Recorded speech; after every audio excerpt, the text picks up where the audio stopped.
Jacksonville Jaguars, the number 1 pick in the draft, Dave. And this team, shocker. Owner came out and said, we're firing, basically Khan Sr. said, we're coming out. We're firing Doug Marrone. We're like, okay, shocker. The question with this one, though, Dave, is should Urban Meyer be the head coach of Jacksonville? Because all the articles say the worst kept secret is that Urban Meyer is in talks with Jacksonville. Apparently, Urban Meyer, though, wants $12 million to coach Jacksonville. Now, we know Khan has money. He has the money to shell out. That's the biggest thing with him. That's why in Madden, when you hover over the mogul owner, he's the picture that pops up. I'll ask you, should Urban Meyer be the next head coach for the Jacksonville Jaguars?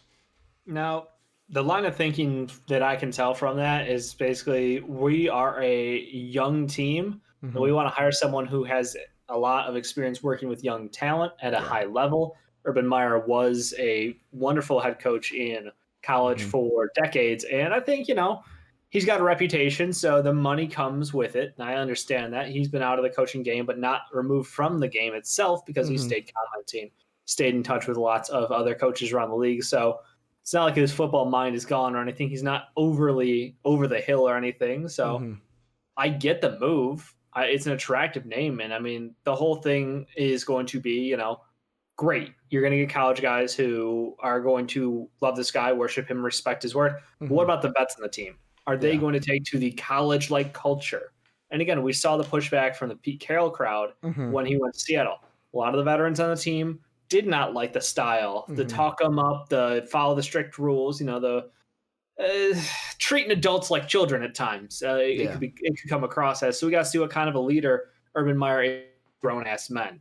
Does he treat them like men, or does he still treat them like college kids where he runs the whole town here? So I think that's the big question you want to find out during those interviews. I don't know if it's like a guarantee he gets the job, but that's definitely, I understand where it's coming from, but those would be my questions, kind of like, how is the team going to be treated? What are the expectations of the team and of the remaining staff?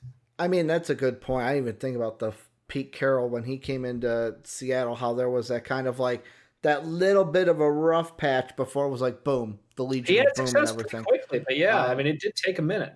I mean, with that, though, I kind of like, I look at that and go, okay, if you're Jacksonville, you're sitting there going, how quickly, it's kind of like what we talk about, well, what I talk about with the Bulls all the time. I feel like a broken record no matter where I'm talking about it, where how quickly do you think a turnaround is going to happen? Where do you think you have the pieces on this Jacksonville team to make a quick 2, even 3 year turnaround? Or is it going to be, hey, we're in the more of like 3 to 5 year range to make that turnaround? Like, you're getting Trevor Lawrence, who is a what? What I mean, like, I think the NFL is one of the easiest leagues to flip a team in a couple of years. I think that is more so the expectation. You say 3 to 5 years. I'm trying to think of like, what's a team that has succeeded in that style? Because I think, again, we've talked about like Vrabel came in, pretty quick turnaround to the Titans organization. Flores came into Miami, 2 years, with just narrowly missing out. Double-digit win team though, just missed the playoffs. Like, I think more often than not, the expectation in the NFL is that quicker turnaround. It is the getting you a new quarterback. We're going to get you a bunch of talent, and we're going to see what happens with free agents, and then we will try to win you some games. Like, I think it's year one is always the like, let's see what we got and evaluate. Year two is going to be a shake-up year, depending on what contracts you're locked down with. And year three is, let's really unleash this team.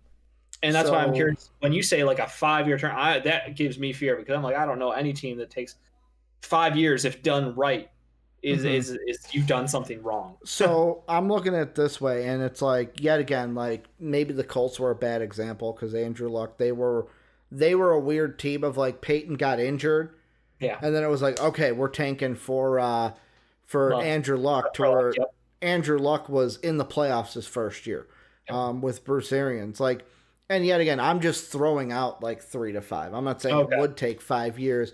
Like, it depends though. Are the Jaguars going to be a team that you can turn around quickly? Because yes, you're getting Trevor Lawrence at the top of the draft, generational talent. You're getting the best quarterback, bar none, in this draft.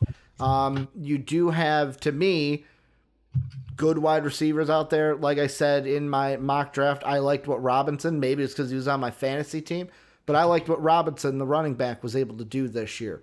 To where for me, I don't think it would be a bad problem if it's like, okay, it's going to take us maybe 2 to 3 years. In that time, if there are veterans that are like, hey, we don't like how Urban Meyer is, all right, bye, we don't need you here. We're setting a new culture in Jacksonville.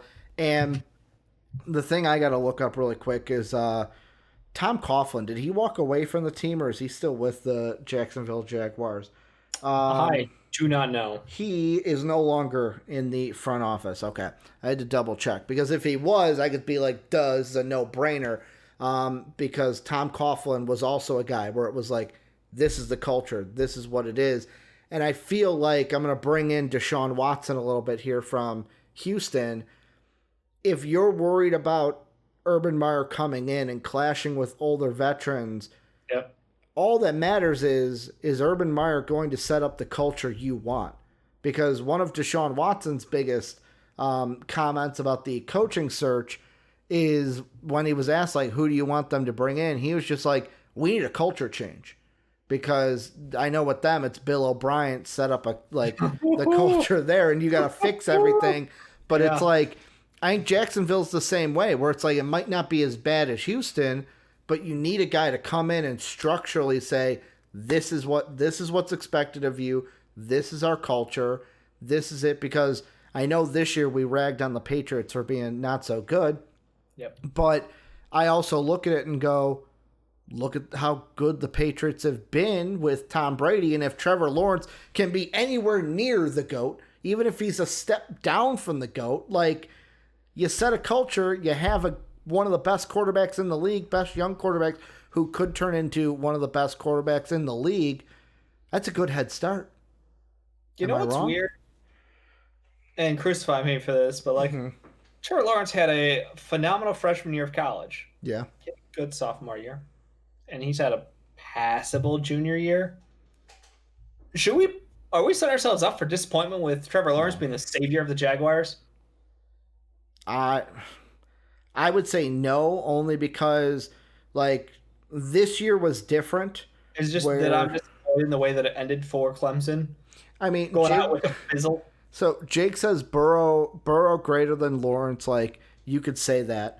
I like Joey B last year and what he did, but, like, you're still looking at a guy who has thrown for, I mean, his freshman year he played great. He completed 65% of his passes. Rick, you don't read stats. It means you didn't watch the game. I'm just saying, like, no, he's a guy from year one. You look at the film, the eye test, and you're like, he's an NFL quarterback. You and me literally watching their game in the playoffs. We're like, okay, that quarterback is going to be a star. The wide receiver, star. That kid on defense, star. That kid on defense, star. That kid on defense, star. Like, that running back, by the way, Travis Etienne, star. They all have been. Like, that's one of those things. Like, we literally watched him grow up in front of us, and it's great that we, like, got to see it early. But my question is, like, hey, conversation for another day, but, like, I don't know if he's going to be the savior of the Jaguars franchise. I wonder if that's, maybe too much pressure. Maybe savior of the Jaguars is too much, but I think the sky's the limit for Trevor Lawrence in the end. Like, basically, I could see him where if I'm looking at, I don't know what his ceiling is, so don't ask me that. Like, I'm not saying he's going to be the next Tom Brady, but his floor in my mind is, maybe he doesn't walk in right away with this, but it's the floor he works up to, is Andrew Luck. Like, Andrew Luck, if Andrew Luck didn't have his injury, he'd still be playing. Like, that's the thing with Trevor Lawrence. And, like, you look at it, and freshman to sophomore year, he didn't up his completion percentage. This year, now I know he only played 10 games this year compared to the 15 that he usually would have because of COVID and then getting COVID, missing a game. And then also not making the championship, which would have been an extra game on top of that. He had 69% nice completion percentage. I feel like he is, yet again, it almost begs me to ask, is this almost the conversation we had about this last year's NBA draft class? The more film you see on a guy, when year one we were like, he should be in the NFL draft. You've made your decision. That means the more you see of him, you're He can only go down. You're re-seeing those great things, but you're nitpicking. Like are we nitpicking Probably. Trevor Lawrence? But yeah, the Jaguars, I don't know if Urban Meyer's the guy. The thing that I know Pat said in the watch along that I wanted to bring up to kind of end this is, and I don't think this matters at all, but it's interesting hearing, like, because Pat's he's a college kind of minded guy where he said, why would you want to go to the NFL and kind of ruin your college legacy? To where it's like you've built up this legacy, which, let's be honest, is kind of a shaky legacy to begin with because of how it ended. On the surface, it is he is up there with, the Nick Sabans and the Bear Bryants and all the greatest college coaches of all time. But there are some cracks there, and if you start looking a little deeper, there are definitely a lot of question marks below the surface for Urban Meyer's character. I also will, if he gets hired by the Jaguars, how many people in Ohio are going to be like, how's the old ticker, Urban? Because, yet again, that's the excuse he made. Can't travel as much. So it's like, it's one of those where I don't think the Jaguars would be like, oh, we can't bring him in. It'd be too much of a media circus. If you think he's the right coach for the job, you go ahead and get it. And maybe they do need a coach that works better with younger talent than they do with veterans. Because, hey, you look at it, and they're kind of a younger team when you look at them on the surface of things. But Urban Meyer, I don't think it's a for sure slam dunk that, yes, you get him, and boom, that means you're going to be successful right away. It sets you up to build a culture and be successful. But I don't think, how many coaches have made the jump from college to the NFL and have instantly had success? It could happen, but yet again, I'm not going to put my house on that like Sean would have. Or I'm sorry, his car he would have put on that.